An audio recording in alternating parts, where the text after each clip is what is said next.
What you doing? Okay. All right, let's get started. 3, 2, 1. Ready? Okay. Oh.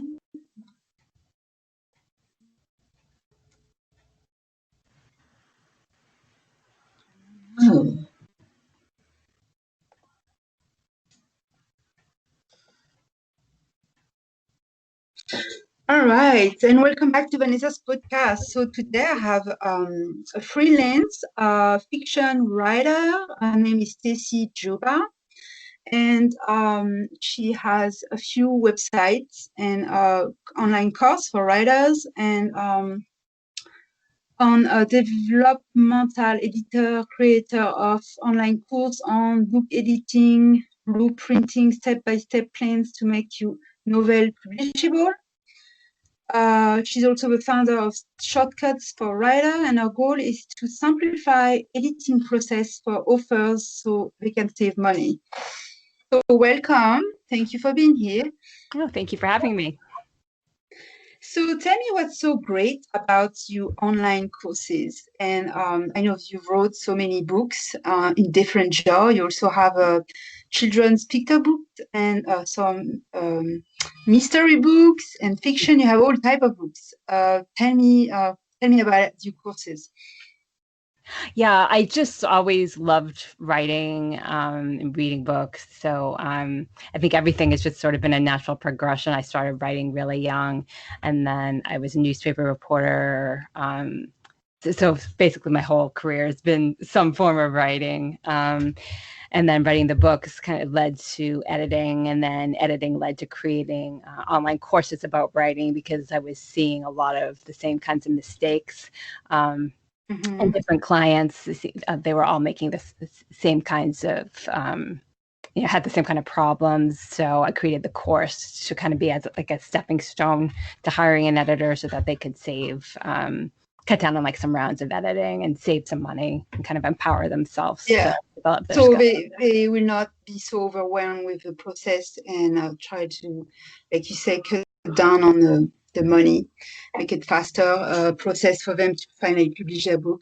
So tell me, your very first book was at 18, and then you made a sequel at 44. Was this your very first book? So Face Off was my very first book, and I wrote that in high school study hall.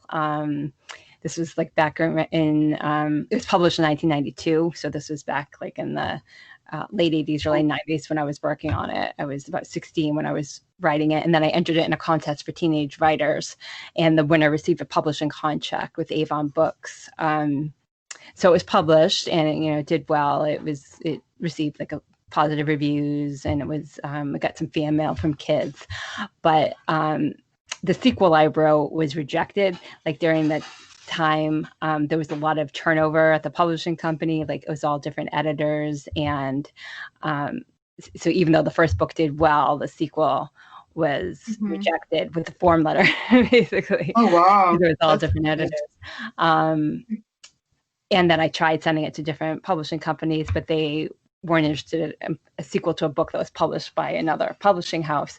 So I see. Yeah. So it was just went in my drawer for a lot of years. And then eventually I sold other books. And I also started indie publishing, and I brought back Face Off. It was out of print, and I brought it back as an ebook, a paperback, and an Audible audiobook, and it was selling well. And I was getting a lot of moms and grandmothers were like emailing me and asking me if there was a sequel because their kids liked it.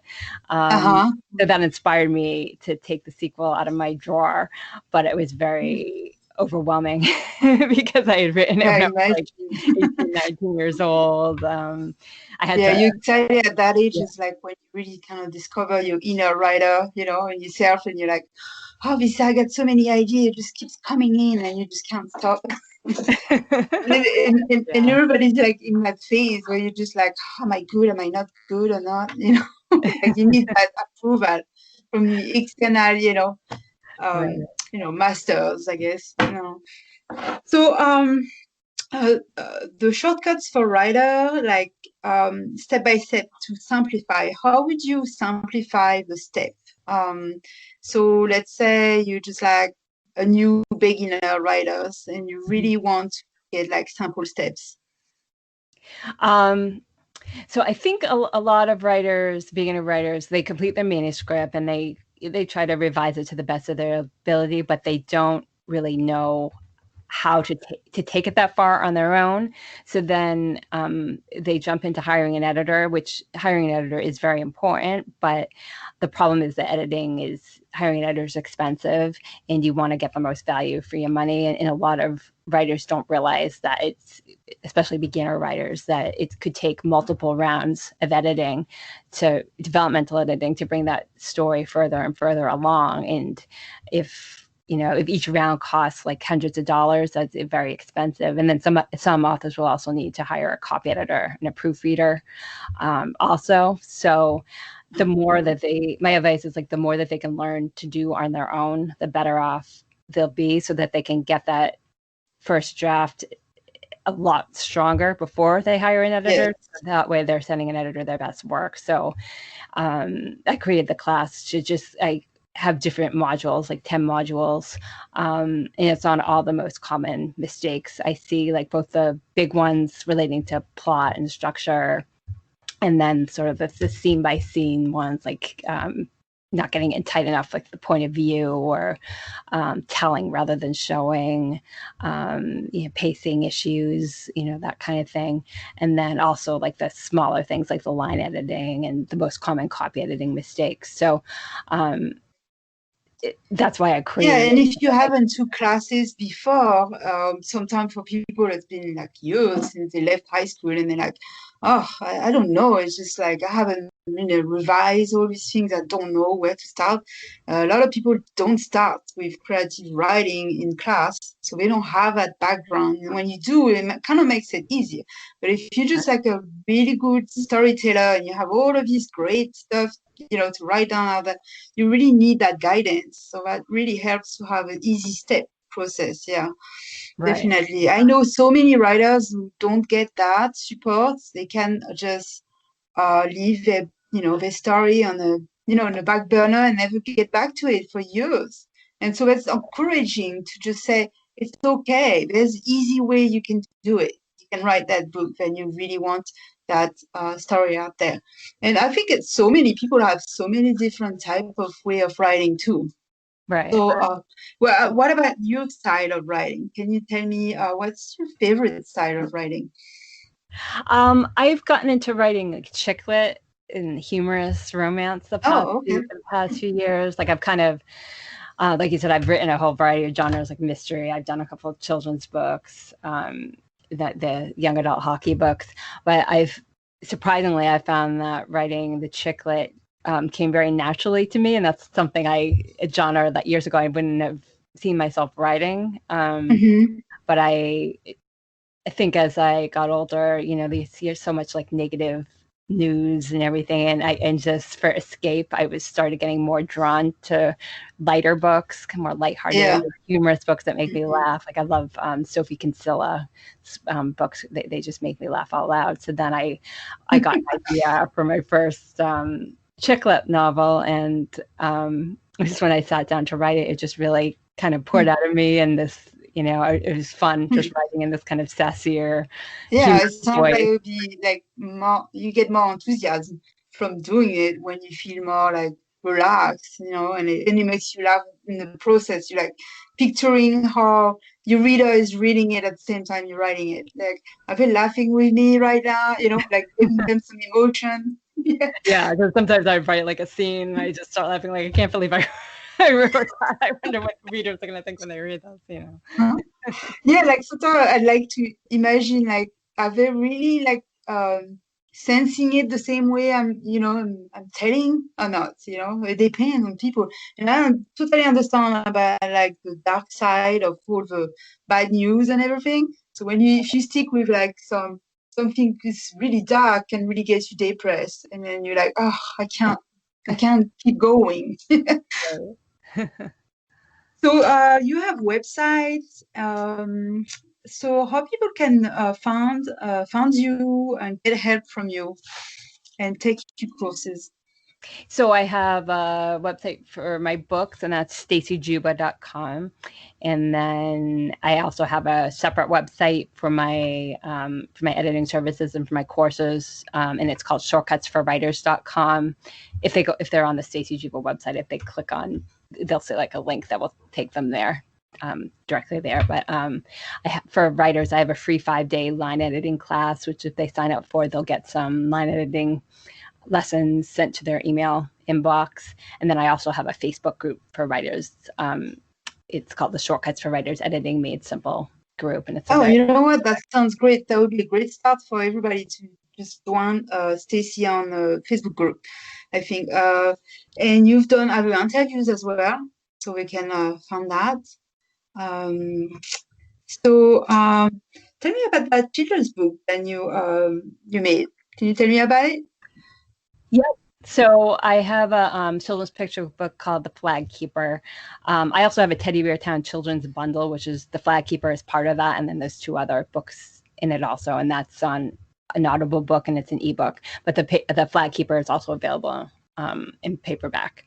And I got that idea because my husband's like very patriotic. He's very into like presidents and American history. And years ago, like he wanted to get a flagpole for a house. So we had like a flagpole installed in our front yard. And then he would bring the flag like out every morning. He would bring it in at night. And then my daughter was really young at the time. She was probably 3 or 4. And like he would hold her and carry her out and they would sort of do it together. And I just didn't get it. I was like, yeah, that's nice and everything, but why don't you just leave it out there all the time? And he explained, like about the flag code and flag etiquette and how you're not supposed to leave it out at night without a spotlight. And he was just told me a lot of things I didn't know. And I thought it would be, I know a lot of kids know about the origin of the flag, like about Betsy Ross, those stories, but I didn't think a lot of kids knew about the flag code and flag etiquette and treating it with respect. So that inspired me to write a story. I wasn't necessarily going to publish it initially. It was more like for my kids and, just a fun story to write. I thought about submitting it to magazines. And then my dad likes to draw. He's not a professional illustrator or anything, but he just really likes to draw. And I gave him the story and said, hey, do you want to, just for fun, for the kids, illustrate it. So he illustrated it, and in my eyes, like the little girl, the main character was an actual girl, but when he gave me the illustrations, it was a bear, a bear family, and I thought it was okay. Cute. And I thought, this is really cute. And I don't know, I think I might have something here. So I sent it to I contacted the American VFW Post and the American Legion Post, and I just I wanted to make sure I was thinking about publishing it at this point since I already had like a website. And I thought, well, maybe my adult readers might be interested in it, like for their kids. And but I wanted to make sure I had everything accurate, all the flag facts. I wanted to see what they thought before I published it. And they both were very, they wrote me testimonials and they were very, they said nice things. They thought it was a good book for kids, that it kind of filled a gap in a lot of knowledge. So I wound up publishing it. And it was easy for the kids to read and to get informed at the same time. Would you say like it's an informative book that you can find in school, or just be a book that kids can just be attracted to read without feeling like they're learning something? Or? Yeah, it's a good book, like it's like a good book for like teachers to read to kids or parents, or, like military. Or history class, to pull out like at different patriotic holidays, like the 4th of July or Flag Day. But it's a fiction story about a girl, like the girl with the bear, Elizabeth. She's determined to. Her father goes on vacation, like not vacation, but like a business trip, and he.